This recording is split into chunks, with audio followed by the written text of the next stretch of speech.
বাংলার জমিনে রাজনীতি করেছে তাকে আজকে সময় এসেছে একজন আদর্শ নেতা নির্বাচন তাদের গৃহ স্বার্থ চরিতার্থ করার জন্য অন্য একটি সুখী সমৃদ্ধ সোনার বাংলাদেশ দেখতে হয়। তাহলে এই নির্বাচনকে কেন্দ্র করে কালো টাকার প্রভাব মুক্ত করতে হবে, কেন্দ্র দখলের নামে হুন্ডা দিয়ে গুন্ডামি বন্ধ করতে হবে।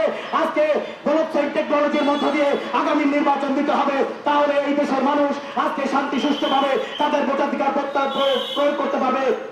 আমার যে সমস্ত রেমিটেন্স যোদ্ধা ভাইরা রয়েছে তারা ব্লকচেইন টেকনোলজির মাধ্যমে তারা তাদের নিজেদের ভোট তাদের নিজেদের অধিকার প্রতিষ্ঠিত করতে পারবে।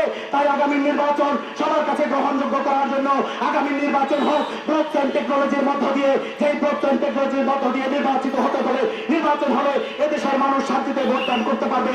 আর কোনো রক্তপাত হবে না, আর কোনো খুনাখুনি হবে না, আর কোনো মায়ের বুক খালি হবে না, আর কোনো ভাইয়ের বুক থেকে হাহাকারি আমাদেরকে শুনতে হবে না। তাই আগামী বাংলাদেশ বিনির্মাণের জন্য সত্য সুন্দরের পথে আহ্বান করার জন্য